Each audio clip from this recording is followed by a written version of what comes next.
Alléluia. Gloire à Jésus-Christ. Seigneur, c'est bon de te louer. C'est bon, Seigneur, d'être là pour prier. Gloire à Jésus-Christ. Aujourd'hui, Seigneur, nous nous retrouvons une fois de plus devant ton saint trône pour continuer avec la semaine de prière. Nous nous présentons à toi, Seigneur, afin que tu nous accueilles et que l'Esprit de vérité nous guide dans toute la vérité, nous conduise tout le long de cette prière dans le nom tout puissant de Jésus-Christ.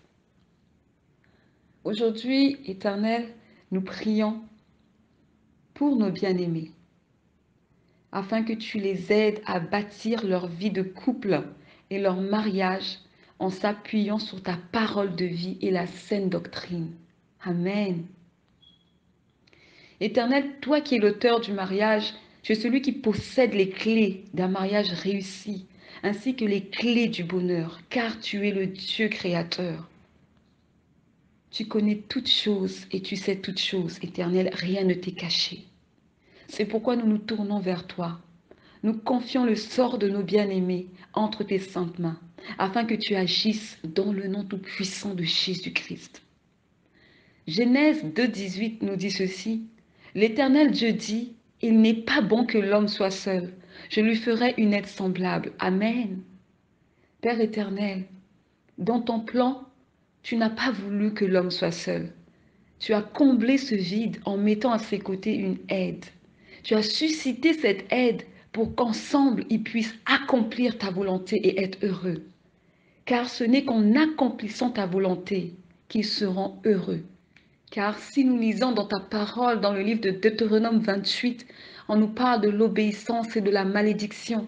Ceux qui obéissent sont bénis. Ceux qui désobéissent et qui sont rebelles sont maudits. Donc oui, Père, si nous prenons le cas de Adam et Ève vivaient heureux et en harmonie dans le jardin, dans la présence majestueuse du Tout-Puissant, jusqu'à ce que Genèse 3, du verset 1 à 7, nous dit que Ève se laissa séduire par le serpent et mangea le fruit que Dieu leur avait interdit de manger. Elle en mangea et en donna aussi à son mari. Et c'est ainsi que Adam et Ève furent chassés du jardin d'Éden. Et tous deux firent maudits. Alléluia. La femme, elle a été maudite en ayant des grossesses douloureuses et en portant ses désirs vers son mari. Le mari, lui, ce sera en trouvant avec peine de quoi se nourrir, en labourant la terre, car Dieu a maudit le sol. Genèse 1, verset 31 nous dit que tout ce que Dieu fait est bon. Tout ce que Dieu fait est bon. Mais nous les hommes, nous détruisons. C'est là la triste vérité, Seigneur. Que l'Éternel nous pardonne de ne peut-être pas considérer ce que Dieu place entre nos mains. Nous croyons être plus intelligents que Dieu et voulons faire les choses non selon la volonté de Dieu, mais notre propre volonté. Et pourtant, ta parole éternelle nous dit en Ésaïe 5, 21, « Malheur à ceux qui sont sages à leurs yeux et qui se croient intelligents. » Amen. C'est pourquoi, Père, nous prions afin que tu viennes à notre secours. Nous prions afin que tu puisses ouvrir nos yeux et ôter les écailles, afin que nous puissions voir comme toi tu veux que nous voyions. Alléluia. Dans ces temps de la fin, beaucoup de couples chrétiens traversent des crises. Beaucoup de couples chrétiens sont au bord du divorce. Il est difficile, Seigneur, de trouver des couples chrétiens qui pourraient être des modèles et des exemples. D'abord pour le corps du Christ, ensuite pour les païens. La gloire de Dieu n'est pas dans les couples chrétiens. Et pourtant, nous nous disons être chrétiens. Éternel, viens-nous en aide. Autrefois, nous étions ténèbres et nous vivions selon le train de ce monde et les penchants de notre cœur. Mais maintenant que nous avons revêtu Christ, il est temps de marcher comme des enfants de la lumière.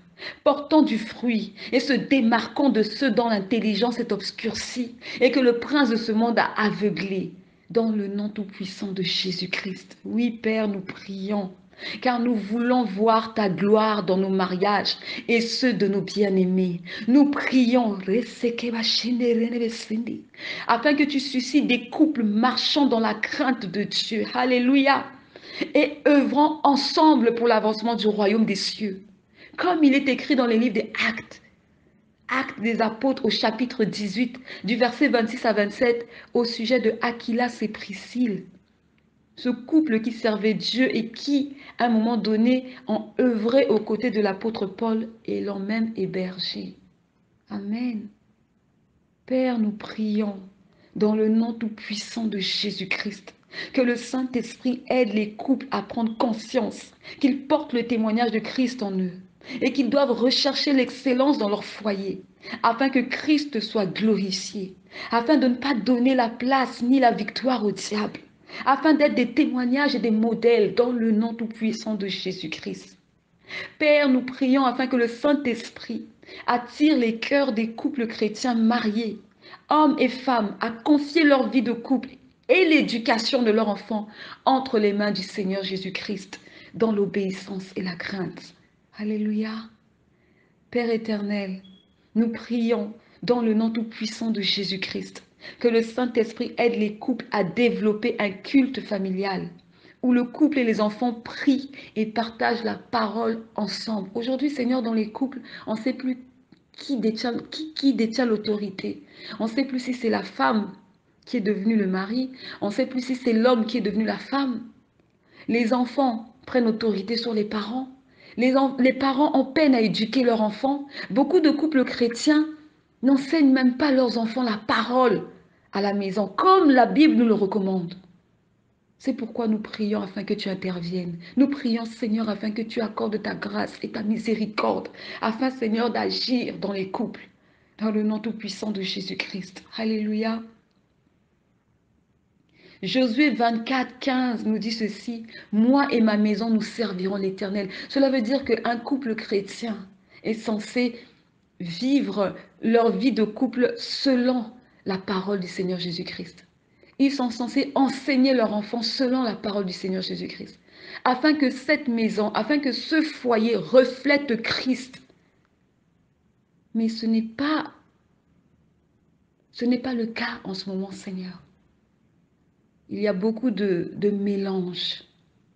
Il y a beaucoup de légèreté dans les couples chrétiens. Mais nous ne perdons pas espoir, car ta parole dit, celui qui a un problème, qu'il prie.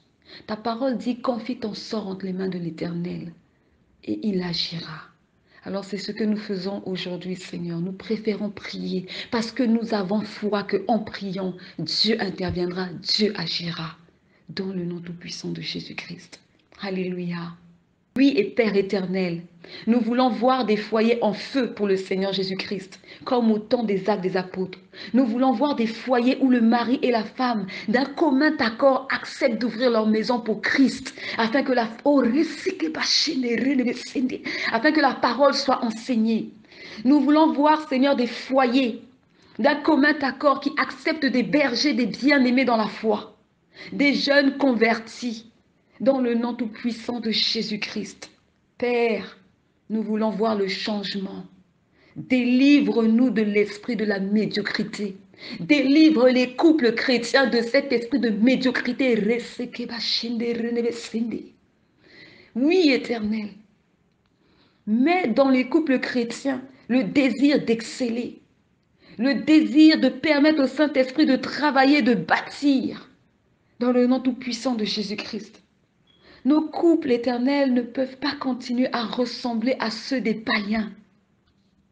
C'est pourquoi nous prions au Père, viens et marque la différence. Comme il est écrit dans Malachie 3, 18. Et vous verrez de nouveau la différence entre le juste et le méchant, entre celui qui sert Dieu et celui qui ne le sert pas. Amen.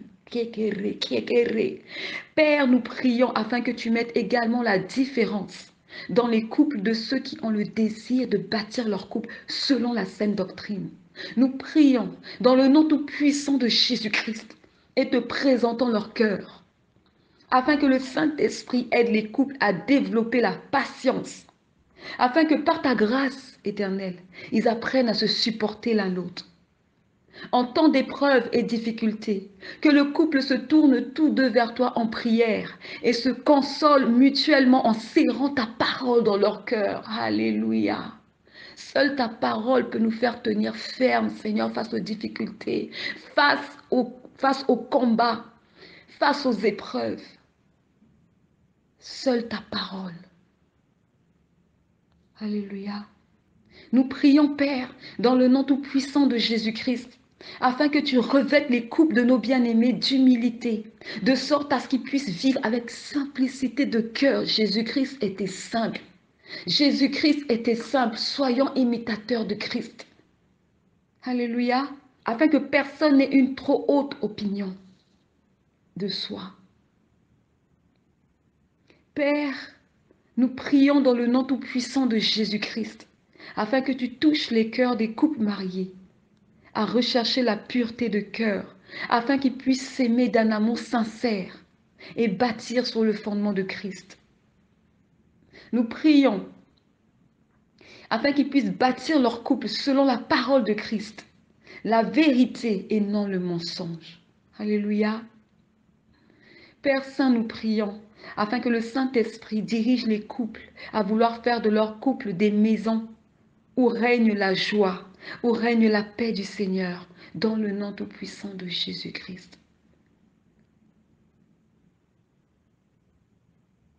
Père éternel, l'obéissance est la clé de la réussite et l'humilité précède la gloire.